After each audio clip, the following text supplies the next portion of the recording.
So ayan mga kander, magandang umaga. Tayo may hawak na gitara. Tayo magpa-practice. Ito talaga ay napulot natin para talaga sa atin to. Kaya kakanta tayo.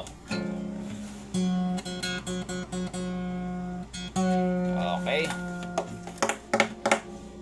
Ako sa'yo, ikaw ay baktin.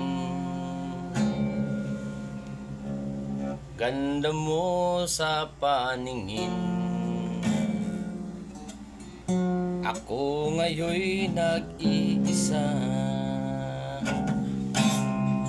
Sana ay tabihan na sa ilalim ng puting kumot. Ops!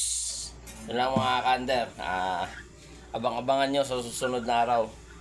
Mas magaling pa doon. Thank you mga kander. I love you all.